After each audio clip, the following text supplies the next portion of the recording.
Watch this video and then we'll talk. And you were recently getting a lot of attention because there was a comedian online who said, listen, I get it. People don't want to have, they're talking about the birth rate, which your son talks a lot about it declining and the problems for humanity with that. And you said to his response about it being too expensive to have kids, you said, that's not the way to think about this. Explain. Well, when I had my children, we were in a two-bedroom small apartment overlooking a garage. And then the next year, I have a second child, we had an apartment with a view. And then by the third child, we could get a two-bedroom house. And you just, as you move on, you start doing better and better. But people, you don't have to go to the movies. You don't have to go out for dinner. You can just spend time with the most wonderful gifts you can ever have. Exactly. As a children. You didn't. Isn't it nice when literal billionaires are telling you, maybe don't go to the movie theaters, maybe don't eat out, because we really need you specifically to breed the next generation of my son's employees. And listen, I grew up in, when I first had my babies, I only had a house that was over a garage or looking at a garage. And then I had another one with a view. And, it's just the thing that happened. It's not that my husband was a wealthy colonizer of South Africa. No. I just, focused on what was important. And I think other people should focus on what's important too, which is breeding.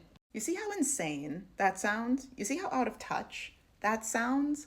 The veil is it's not just lifted. The veil is gone. The masks are off and they're getting thrown further and further. They're drifting further and further out to sea. The lack of grasp that they have on reality is astonishing. And I think that conversations like these are waking more and more people up to how important it is for people to choose to be child-free in this day and age.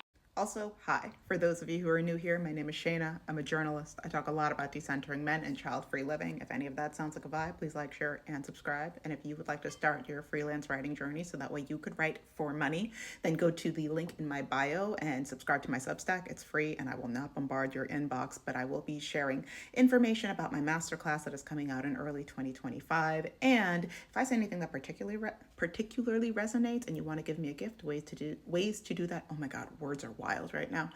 Ways to do that are in the description. Now let's continue this conversation. I'm going to be referring to my handy dandy for this because I don't want to mess this up, but in how this lady, her son, and other people that think similarly to them talk about the birth rate conversation, you can hear how closely related to it is. If we were to talk about the birth rate and how it relates to capitalism, and thinking about it as a Venn diagram, it's one circle.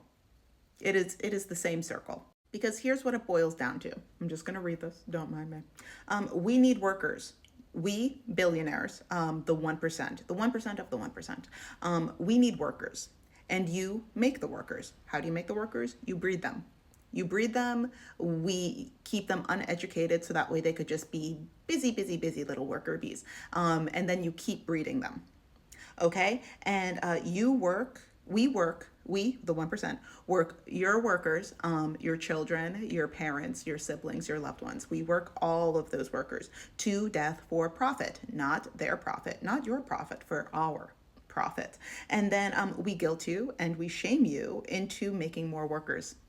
And to not try and break the system and to not try and ask questions, and we try to keep you just so busy that all you have time to do is feel the guilt and shame that we put onto you, to feel the oppressive nature of the systems that we have created around your situation, and just keep you nice and tired and busy. And then when you say, you know what, it's not even really worth it to me to try and find partnership, to try and have babies, this is all becoming way too much. They say, you are a bad person.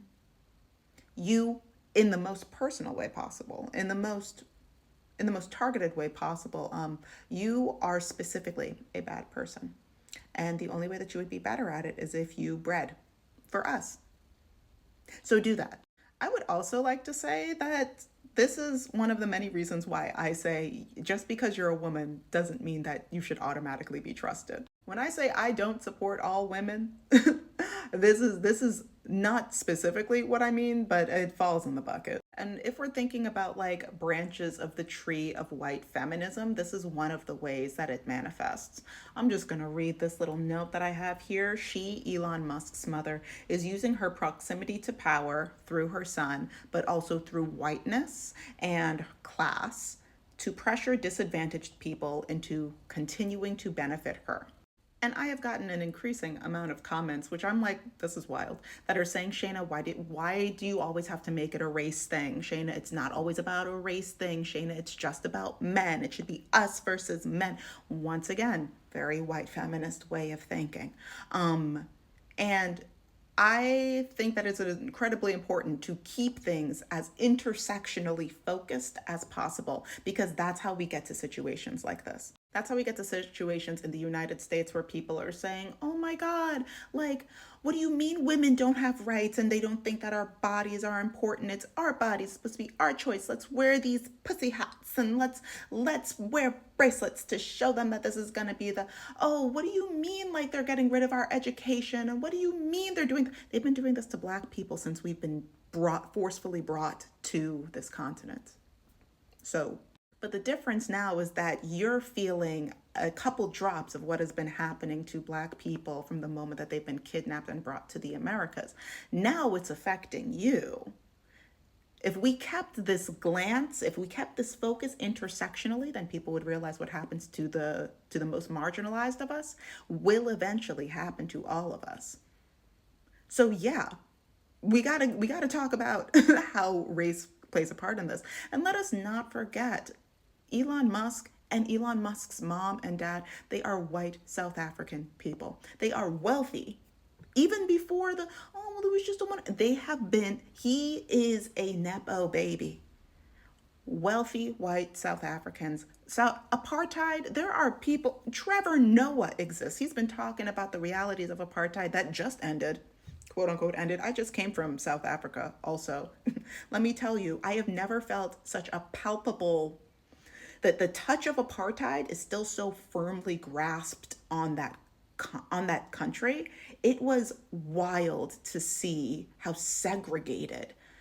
I was just in Cape Town, but Cape Town, it's the capital. So like, I'm like, oh my God, you really see the haves, who has the resources and who has been pushed to the farthest outskirts of the city. And I want you to guess who has and who has not. Those words, the words that we saw in that clip, those are the words of a woman who has consistently benefited from the degradation and from the systematic oppression of people that are unlike her.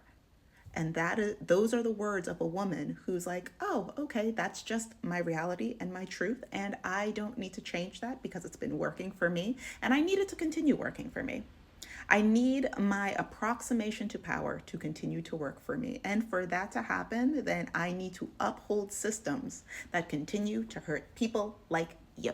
There have been white people and white women that have been doing this and saying this from the moment that racism was invented, and that will continue to happen, which is why these kinds of conversations are necessary, because we should not blindly be trusting all women.